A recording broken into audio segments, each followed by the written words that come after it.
Today I'm going to show you how to make a distorted chop sample starter in the style of Ginseng and Misogi, who make beats for artists like Jay and pretty fun. Watch the whole video for the beat at the end, which is free to use, and the loop I made for any of your beats. Just give credit. Enjoy.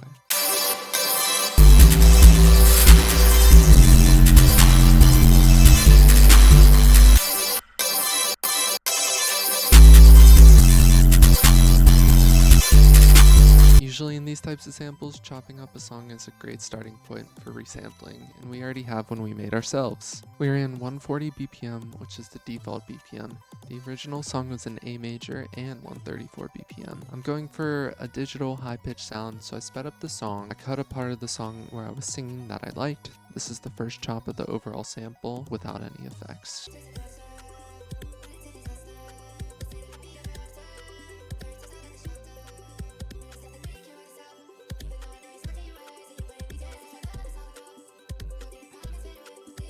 Here it is with some ambient effects to create almost a pad.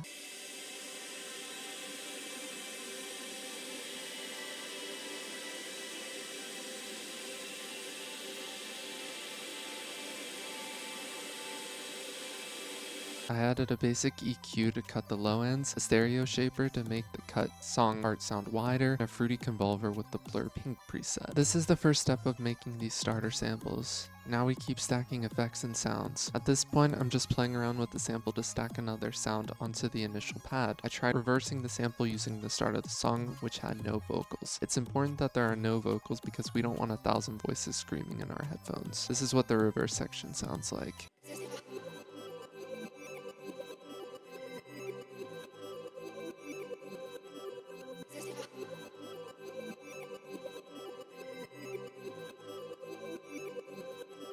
I added some effects to that section. A kickstart for the sidechain, reverb or a spacey effect, and a simple EQ to remove the low end. We do this so we can add drums later and avoid the melody clashing with the 808. Now comes the fun part, chopping the sped up high-pitched sample. Now to do that, go to the sample you want to slice and double click to open a new panel. Right click the audio waveform and go to Fruity Slicer. You can also use SliceX, but it looks a lot more complicated. So from there, go to the chopping icon and click beat. Other slicing options make chops too quick for our purpose, so we use beat slicing. After this, you should see something new in the channel rack. Initially, it looks like this. Ours looks a little different because we played around with the chops. This part requires creativity, but if you have a decent sample and you chop it up, it's hard to mess up. This is what we created while messing around, just going with what sounds good and what doesn't. Realistically, I made this by pure luck, and sometimes this happens.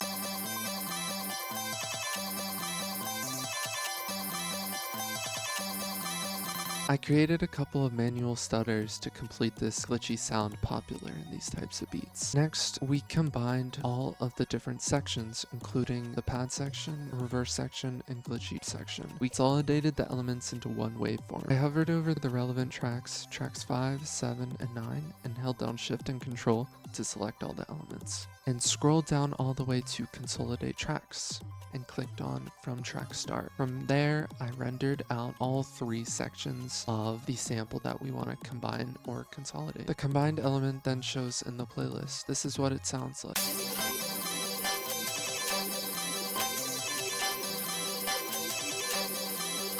But something was missing, or rather we need something missing. So I created cuts in the sample to break up the chaoticness to create bounce. I chopped these sections by manually cutting them out in the playlist. This is what it sounds like.